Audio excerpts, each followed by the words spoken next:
Well, ladies and gentlemen, welcome back. Game number 2 underway, round 6 of SCS Open Qualifier Day 2. Now, got a good matchup. We just watched an awesome match between, I believe we were, what did I even just cast? I don't even remember who I just casted, but anyway, Galu, we're in. You and I, this is our first time casting together, but It is. we're going to shout out the A stream real quick to see what they've got going on over there. They're casting Achieve Esports and Abstract Empire on Nerd Street R6, so go make sure you check them out as well. You've got Harrison and Sirius both on the casting sticks over there, so they're having a fun time enjoying themselves over on Nerd Street R6. And, well, Benedict, you and I get to enjoy ourselves here on the B stream of SFCL, but we've got an awesome match today between Greenwall and Lycus Empire. I have to say, this is gonna be interesting for me because again, this has been a running trend. Don't really know any of the teams. Kind of new to this side of the pond action. But Greenwall, Jagged, Sherman, J-Ram, Blue, Sonofin. Clips. Let you take me here. Oh, I'm sorry. Well, Sonofin. Son of Finn. That is right. Okay. That is right. It is Son of Finn. Well, And then the Greenwall, very well-known team. They also play in the collegiate scene here in North America that you don't know as well, Galu, but I know very well, myself being a collegiate player. On the other side, they're playing against Leviathans. Their roster consists of Panic, Homie Jr., Nopers, Technith, and Italian Water. Italian Water being one of my teammates, goes to the same school as me, so I'll be bagging on him a little bit tonight as well, but we've got a good matchup between these two teams. They're both sitting right in the middle of the pack, and we'll go check out what map we're going to be going to tonight between these two teams. Immediately off the board goes Chalet as well as Clubhouse, and, well, I'm curious to see where we might end up tonight, Galu. yeah, it's always good fun just to get to find out, maybe get a bit of variety in there, get something a little bit fun. I have to say, right? This is like the thing I always want to see is Skyscraper. I know it's like a Black Swan event when you get to see Skyscraper played, right? But because it just doesn't happen so often. But it looks like our best of one is going to be played on Cafe Dostoyevsky. Well, a quick switch of Bank to Cafe. Last map was Bank, and that's what we were casting previously in game number 1. We're going to Cafe between the Green Wall and Leviathans, and, well, Cafe is a very tall map, and a lot of utility will have to be cleared on out. Leviathans is a little bit newer of a roster. Green Wall, well, they've been together for the whole stock standard fall semester, and, well, in North America, Galu, I'm not sure if it's the same way over across the way where you are, but you kind of have the, like, August to December is like a semester, and so this team, the Green Wall team, has been playing since about the beginning of August together. Okay. And Leviathans maybe about a month, maybe just under that, but I know Italian, at least, he's got a few friends that he's played with for a long time, so there's definitely synergy through both rosters. Flores will be the first operator off the board, as, well, no more Rotero RCXD drones will be able to be brought into the building to clear out all of the shields that will be set up here in Piano. Yeah, Nook getting rid of as well. I mean, look, Nook's one of these operators where, especially in more chaotic games, you don't really want to have to deal with, right? Slipping past the cameras, you have access to those frag grenades, so banning that also takes away that aspect of the attack. That Thatcher ban, not really important anymore because they impact EMPs, so why waste the ban? Wamai falls as well, and Wamai followed shortly by Mira. I mean, these are two pretty standard bans. The Wamai's a little bit quirky, because, I mean, sometimes you want to play them, especially on a map like Cafe, where you already talked about there's so much space for you to play upstairs. There's so many ways in which you can bunker up with your utility and just try and waste out that clock from the attackers. The interesting one for me, though, Glimpse, is that Azami is available if these teams choose to play it, and being able to chuck those keybers, especially looking at Piano with so many tables and chairs and weird little nooks and crannies which you can chuck those onto just to create yourself a nice little pocket to play in. Be interesting to see if that comes up later in the game.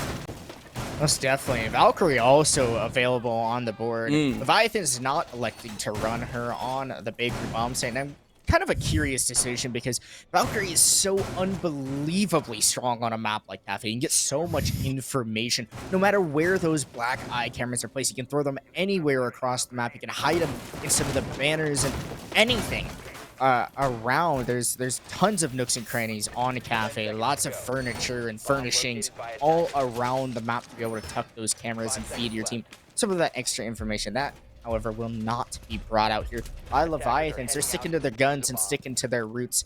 You have a very heavy roam upstairs, I would say. You've got Technith on the Alibi up top, and well, the homie Junior also running around upstairs with the Jaeger, just trying to shoot some drones and potentially fall on back to Bakery, the bomb site. Yeah, and just having this presence upstairs forces the attack to spend this time to clear it out, because especially with, you're looking at this soft floor illustrated perfectly here, right? Once that starts to open up, it becomes a lot more difficult to play inside of sight, just because the floors open around. A lot of the common spots can be accessed, and the ones that can't be seen, you can bounce in those grenades. But Zhao taking the first aggressive motion as they are focusing their attack pretty heavily into Bakery. All 5 members located in this area. The big thing here is that Nomad, right? You cut off this ability for the defense to rotate to try and stab you in the sides. Vertical holes will be something for them to worry about, though. That will be the contending point, as seeing Finn taking a little bit of damage, but so far staying up in the fight. I'm concerned that Greenwall has not elected to go upstairs and clear out some of the vertical holes and pressure that has been made by the Leviathan's defenders. Sherm will throw a nade deep into prep, but the ADS will end up zapping it and catching it. So not great coordination here from Greenwall. The Thatcher EMP not able to bring down the ADS, but in the bomb site goes Greenwall. Zhao will kick it off, taken down. Nope, their Rooney falls, but I win these, or Italian will end up getting the response here onto J-Ram. So an even trade so far, but the diffuser's going down rapidly, and with ease it will go down. Sherm will get one onto Italian, so the refrag in the bomb site has taken place. Vertical holes still not being utilized the way they need to, as Zhao will find their second of the round onto the homie Junior. Sherm will bring down Panic, and it's all left down to Technith, who's been sitting on the vertical pressure for the whole round. Will bring down 2 attackers, but not enough time, as they end up to get failed up by the thermal. Yeah, and I mean, we talked about it, right? They are focusing completely on Bakery. That pinch, the vulnerability is above. If the defense can just make the most use of it, they didn't. We saw that little hole being watched, but the attack just flooded through and no shots came down. It was almost like they weren't quite aware that maybe they'd push in quite so boldly, and they had nothing in sight to contend it. Instantly, the round is flipped on its head. You now have to play that retake, and the Nomad just being able to isolate the most common pathways back, dropping these air jabs on doorways, holding these sight lines, and then again the openings. The whole point of these openings is to make that site a kill box. But if all your accesses back are watched by them as well, kind of works against you. I feel like Greenwall played exactly to how the Leviathan's defense was set up. They were ready for Greenwall to just walk on into the bomb site, but the walls weren't utilized properly, and players weren't holding the right positions. Technith, I want to highlight, was not looking, I guess, in the best direction there on the vertical hole, and they allowed the attackers to sneak on by into the bomb site, went with the Greenwall attack, and not enough vertical holes and pressure made by the Leviathan's defenders allowed for Greenwall to simply roam throughout the bomb site as they want to make it their own. They essentially became the defenders once the diffuser went down, and Leviathans ended up finding no success there on their defense. Now they want to try again their hand back at Kitchen, but this time a complete different attacking strategy from Greenwall as they're all rappelling up to the roof. And you notice as well, the lineup changes to accommodate for this difference in attack. They're now bringing J-Ram on that buck rather than the Thatcher. They're not going for that direct approach. Something such as a Mute Jammer or an Electro Claw isn't the thing that will hold you up. It's not having enough destruction to open up the floor to expose these common sites or positions inside of the site.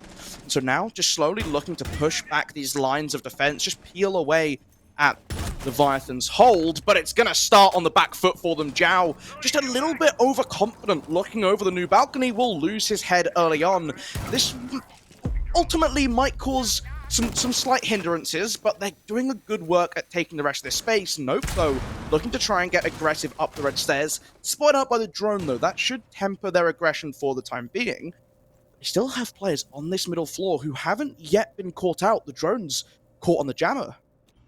The defensive utility doing a great job of shutting down those drones. Italian here on the mute will shut down more of that information being fed through by the attackers. Zhao has fallen, so the primary entry going down for Greenwall. And well, now it comes down to the vertical and soft destructors to try to clear out the rest of the Leviathan's roam and eventually as much vertical presence onto the bomb site. Jagged will continue to drone for their team and find more information about where the Leviathan's defense has roamed off to, as well, Green Wall seem to be stuck in between a rock and a hard place as their attack has slowed down significantly. They finally gathered control of train and engine room, but it's at a very long cost of time as well as one of their own teammates. The Homie Jr. now looking to get aggressive here and may have a flank opportunity up the red stairs as the E1D scan will go on through more vertical pressure being made here by the green wall attack, but again, they still got to crack on into the bomb site. Sonofin nearly able to level Homie Jr., but they will just continue to hold on to this closet position as, well, the Lion's been stuck outside for effectively the whole round as Greenwall will begin to collapse you onto the VIP extension. There's a smoke still playing in this position, and gas grenades will go on through. Sherm will attempt to sledgehammer a nade through the floor. Technic will find one on a Son of Finn. I win these will also find one on a Jagged. J-Ram able to get a response for their team and bring down the second. The smoke in VIP falls, but the diffuser's been dropped and left by the attack in Freezer. All Leviathans need to do is hold out and wait for time to expire, and that's exactly what will happen as the sledge falls and the Buck not able to get that diffuser down in time. And that's what happens, right? When you take too long to clear upstairs, yes, they get that control inside of train, inside of mining, and they take control of the fireplace as well. And they can start to work away at the hatch. They can start to give themselves a little bit more access into Freezer, but they haven't got enough time to capitalize on that control afforded to it. And we saw what happened, right? Lion playing on that window, playing by reception. The whole point of this is to try and cut off any rotations that the defense might try to make to deal with this aggression through garage. Problem is, if the rest of your team aren't making those forward steps, they aren't taking that control away from the defense in the first place, you're effectively just stood there watching for someone to overpeak, and while he nearly collected himself a kill, in the grand scheme of things, outside of pressing his gadget every now and again, he's not really impacting the attacking lineup, and so you're left in more or less a 5 versus 3 to try and clear up the rest of the map. And the control, you said it, it's just the way it goes. You need to get there a little bit earlier to actually be able to make your move downstairs. It was a good adjustment by Leviathans, though, when they recognized what was going on, and so you have to give them some credit for that. That was a great defense. They had roamed for plenty of time, wasted all of the time of the attack, and eventually, well, the round fell to time, and the Leviathans did a beautiful job executing on their second attempt of a bakery defense. Now, it was a different attack strategy by Green Wall, but it played better into the hands of Leviathans, so I think that Green Wall will rethink their strategy of defending or attacking Baker when it comes back around, because it's Cafe. It's going to come back around. However, we're up to Piano now. Bar Cocktail will be the main bomb site, but a lot of the emphasis comes through in Piano, unless a cocktail take is the intention. Italian will be playing within the Cigar Cubby as trying to stop any of these green wall attackers from dropping down that red hatch. They will be met with the M590, but it's the Homie Jr. to start it off with a pick on the J-Ram. Yeah, and that's not the ideal first pick, especially when you're looking at the utility you bring in. That's the set of flashes no longer available. You lose out 3 of those. You want to be really careful with these ADSs that Nope has available, right? Because you now, with the way they recharge, have a very small window of opportunity to get rid of the utility, and with Kebas and such on the table, well, you just lost your sledge. You lost a set of frag grenades. That job becomes even harder to do, and recognizing that, Green Wolves seeing that this utility setup is going to just be near impossible to deal with at this point in the round with the losses they've suffered so far, going for this rotation and still trying to work an angle through the cocktail window, through the top. And, I mean, it's very unlikely anyone peeks into you, but if you can claim a freebie, that's an excellent way to find yourself back in this round. White Stairs trying to push up, trying to take this control, enters the first gunfight, can't quite land the shot required on the mute, and he's going to swing back around with the shotgun. He takes the kill and just continues to accelerate the lead that the Leviathans have found themselves this round, as the Nitro Cell as well doesn't quite connect, caught on the Kiba! Oh, no, that's horrific. You hate to see it. His teammate's utility, which is set in a way to prevent this push from Piano, ultimately hurts on the flip side. Well, the homie Junior was trying to run away, but the flashbang ended up being the biggest Yep. killer in that in that round, and especially his own teammates Gadget, the Kiva also brought them down. Son of Finn will be lowered to 1 HP, but it's at the cost of Nope's life, as well they have fallen now, and Greenwall has kind of brought this round back into a winnable situation. Jagged has dropped the red hatch, but the shotgun from the cigar shop will do the damage and bring down Jagged. So it's all left down to Son of Finn, the most experienced player for the Greenwall team. Son of Finn forced now to drop the hatch, but cannot recover that diffuser without inhaling some of those toxic babes. More will be thrown out now by Italian as it continued to expel the rest of the time, and more than likely one more gas grenade will be enough to shut down this round for Son of Finn. It's going to force them to simply play for KD, play for the life, as there's no chance of them winning this round unless the Leviathans were to silly run through and maybe even cause a team kill. But it's Italian with a huge swing on a Son of Finn and able to finish off the last attack.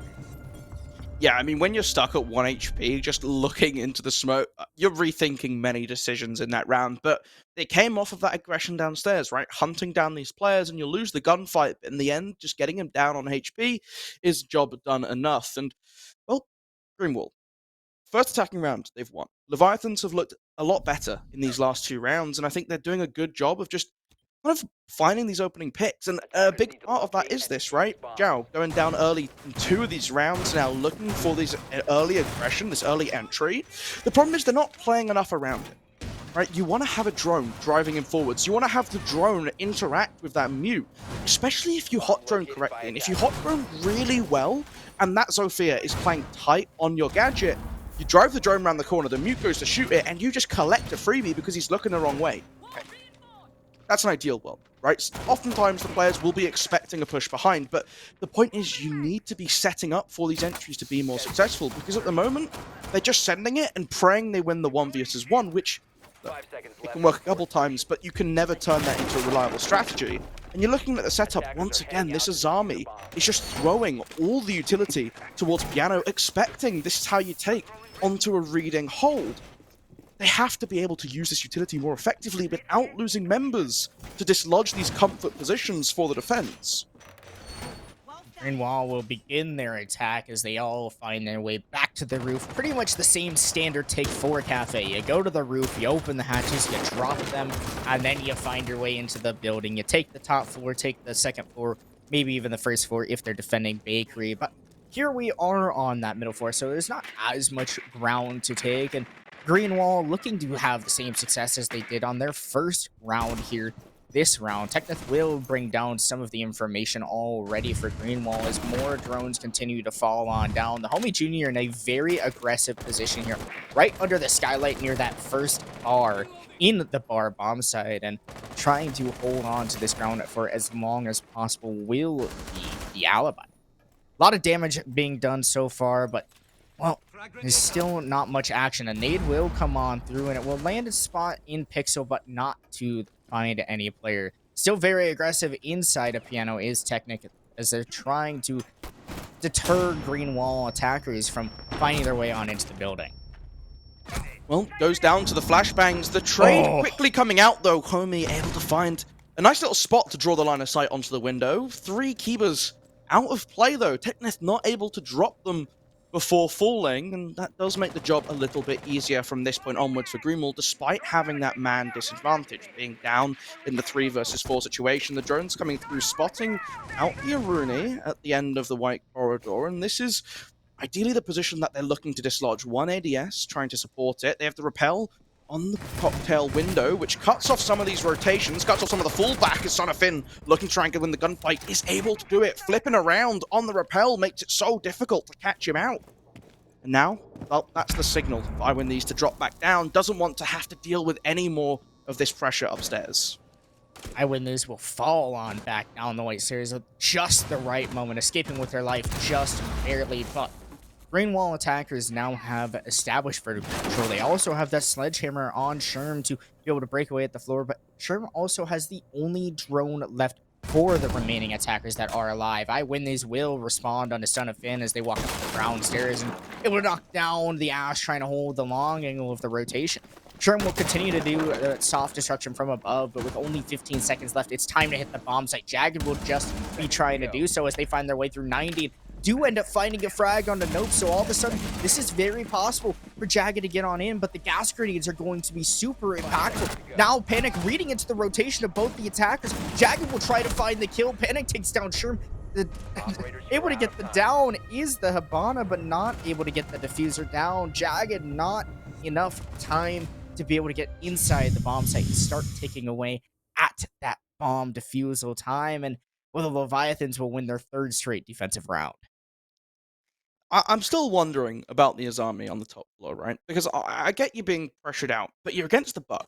And I feel like in this situation, you can just chuck those keybers onto the sofa next to you, create that barrier for yourself. It doesn't matter if you get flashed out at that point because he can't draw the line of sight. That was ultimately the problem. He's still looking away from these flashbangs, but in the corner. I don't know. I think if you can stall out that time just a touch more, you'd win even more comfortably. But after that loss of the Azami, the rest of the team played so well around that, right? You recognize you no longer have this forward position. You got to be wary of this push starting to come in. And Greenwall had a good idea. They have the right plan in mind. The problem is their execution of it, because they are ultimately not using frag grenades, stun grenades, to clear out positions such as top white in a swift enough manner. Because what happens, right? Iruni, able to play off the shield, falls back safely, no one pressuring, no one able to even get damage as they drop, and ultimately the round was won because Iruni was hiding safely, and Iruni couldn't be caught out.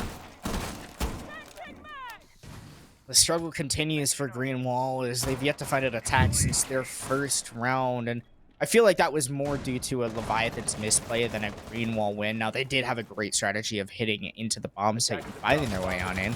Bakery is the only bomb site they have successfully attacked, and well, they get a third opportunity at it now. They won the first one, lost the second one, and well, maybe they're looking for better results here on Bakery, but a different defensive strategy here from Leviathans. They've made a rotate into Bakery this time around.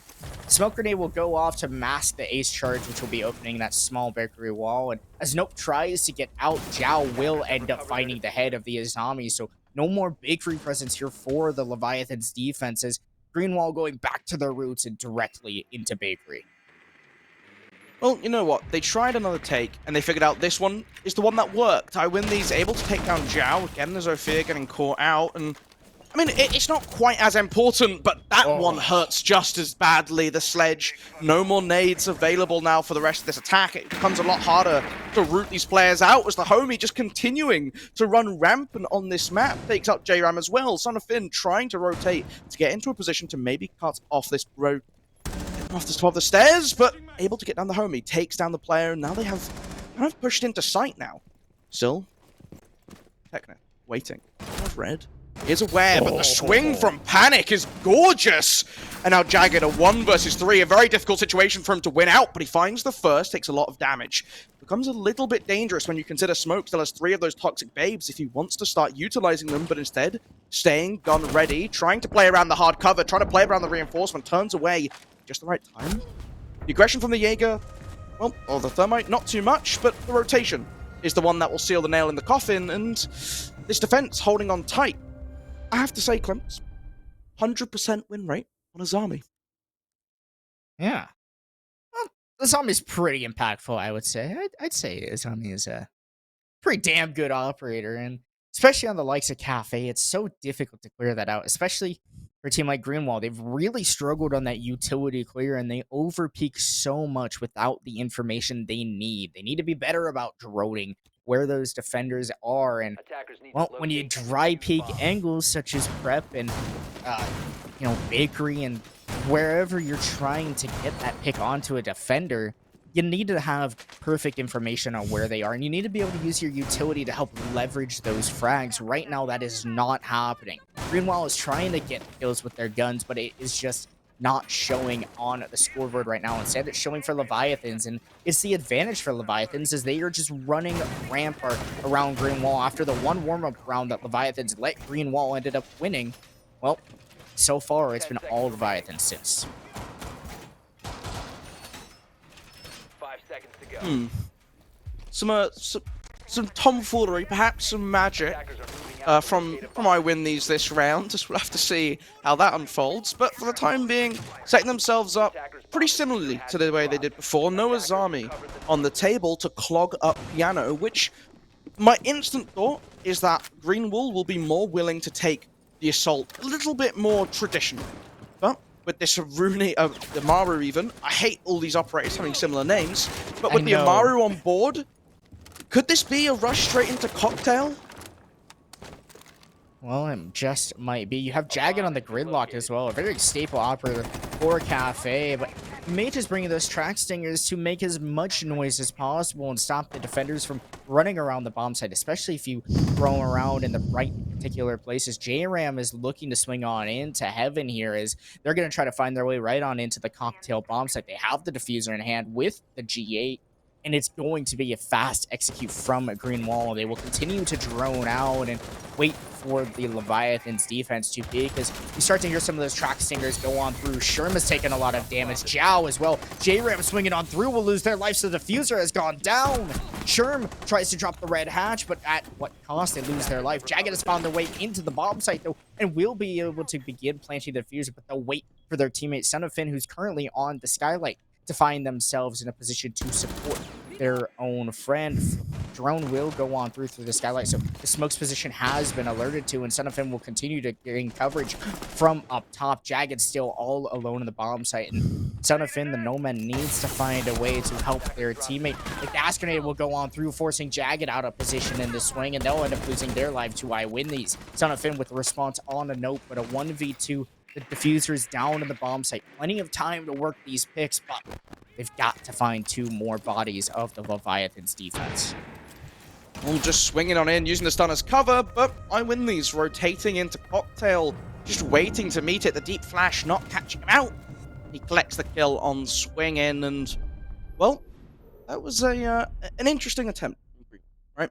They're trying to go for a little bit more of a chaotic play, try and capitalize on some of the confusion that can be caused, and having the gridlock and the Nomad does restrict a lot of movement from the defense. The problem is they couldn't get those gadgets into positions to capitalize on it. And after a slow start from the Leviathans, they've clawed their way back through the first half, and now sitting in a pretty comfortable 5-1 advantage, 2 rounds off a win. Well, let's see if they can do it, because attacking on Cafe traditionally has always been a lot harder.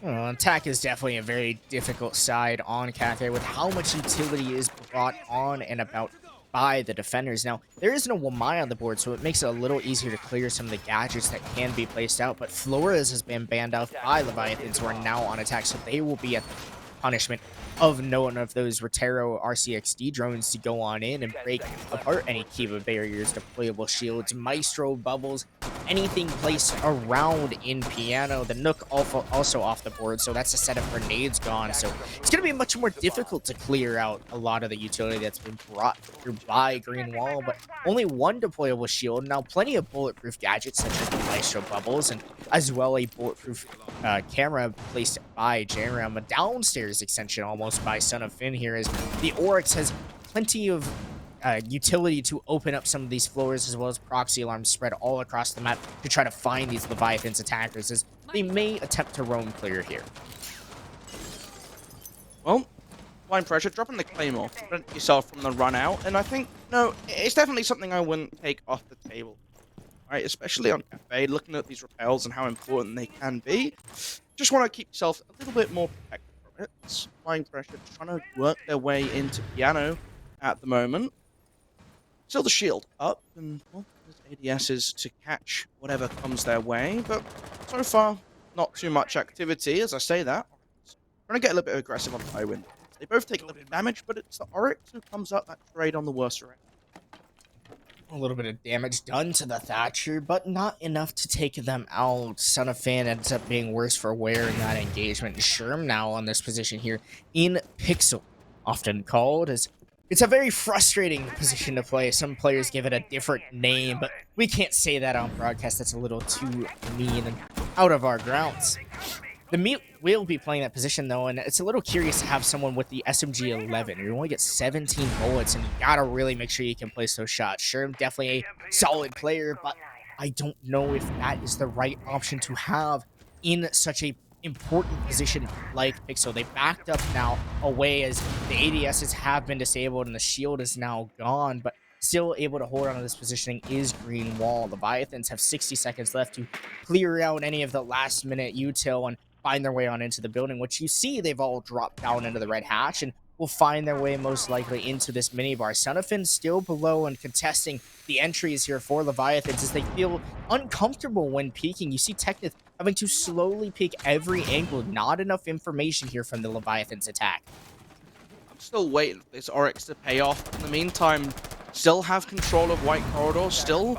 Oh, Sherm able to find the first kill onto Nope as Habana goes down. Just again, they haven't been able to push these players out of these aggressive positions, and they fall back just to retake the mantle. A quick trade comes through as Sherm finds a second, but they do lose a teammate in the background as well. Now Panic able to drag down Jagged as well. This could be the opportunity they were looking for, but there's only 20 seconds left on the clock, and I've been using the jump to get back into Cocktail to shore up the back of sight, but Technith able to draw one as they're just plunging deeper into sight. The Oryx able to find one back, trying to battle it out very close to the storage, pulls out the shotgun to try and find the gridlock, but no. Panic continues to win the gunfights out, and the swing with the pistol. Technith on very little time. Just missed seconds on the clock. Is able to find the last inside a Cocktail, hugging that bar. And Leviathans are on match point. 6-1 here. It is the score for Leviathans, and I just want to talk real quick about what Sonafin did on that roam. Now, he jumped up the Cocktail hatch, as you saw. The Oryx was able to get back up the bomb set. That's one of the cool features that Oryx has, is they can, he's pretty strong. He can jump up. He's got, like, Superman hops. And he jumped up that hatch. I bet you the comms of the Leviathan's attack was something along the lines of, okay, there's one downstairs, just push sight, right? But then Oryx was in sight. And the only way to get back into sight for most defenders that play the game, normal and not as crazy and you're not able to run around the map like Oryx, is up the red stairs or up the white stairs. And Oryx went up neither of those. So I think that Sonafin caught some of the Leviathan's attackers off guard. Unfortunately, it fell flat because the rest of his teammates had died already. And, well, the round ended up being a Leviathan's round, but nearly a super impressive impactful play made by the Oryx. And now they'll have to see if they can hold onto, I was about to say the basement. It's always just get most games, most maps in Siege have a basement, and Cafe has always tripped me up, right? Because every time I'm like, oh, they're playing basement, but it's not a basement, it's a ground floor. And so instead they are playing the ground floor site, and it'll be interesting to see kind of what approach Leviathans have with that, right? We've seen both sides from Green Wall, one more successfully than the other, but Silhouette's coming out. Looks like they're going up to the top, trying to just clear this a little bit more traditionally. There's, nope, never mind. I take that back. They're just outside Bakery. Plenty of Leviathan's attackers here trying to work on this Bakery clear. The Yano Gemini clone will go on through, and it can run through that gas grenade without taking any damage. They'll gather some of that information on the Bakery player, who has now fallen back into the bomb site. More burn coming on through, so the Bakery hold is doing its job and wasting plenty of attack utility, but now the attack has found their way on inside. Jagged may be caught out in a bad position and does get down. Now, they are potential. There is the potential to revive Jagged and keep the smoke up on the board, but they've taken a lot of damage already and are in a not great position here to be picked up. A nade will come through from Homie Jr. trying to finish off the smoke, but it will not do so. Jagged will get rezzed by their teammates, so the smoke will still be in play, but only one gas grenade remains in their pocket. Well, the breach fully open on up now, just exposing as much of the site as possible. Sonafin is available to create some plays from upstairs, though it looks like he wants to maybe move down the red stairs, try and catch him off on a side angle, and draw some pretty cheeky lines.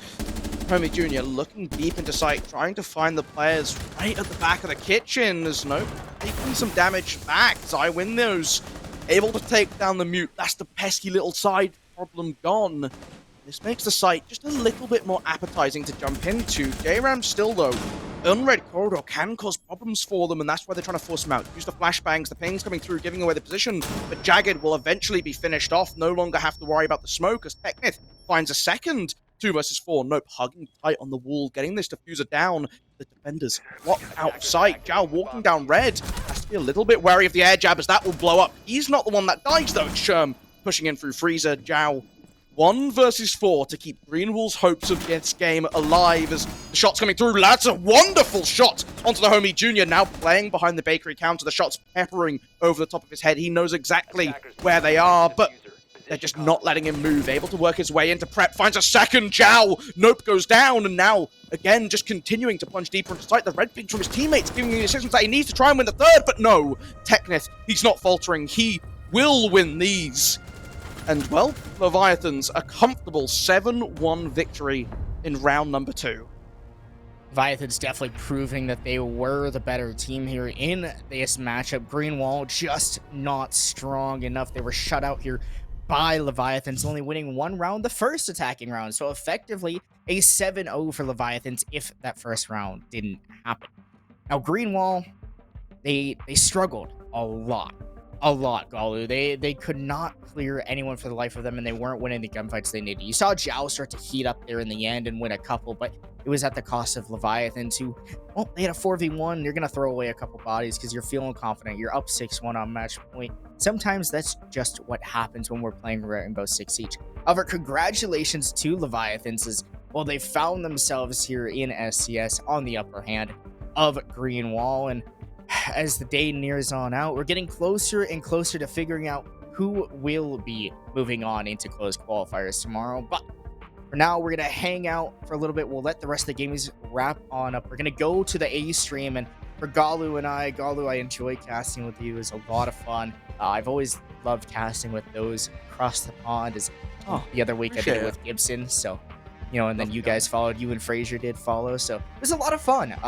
Definitely excited to maybe work with you more in the future. But for now, that's going to be it for us for the B stream for the second match. We'll be back a little bit later for round number 7, but for now, sit tight and enjoy the A stream.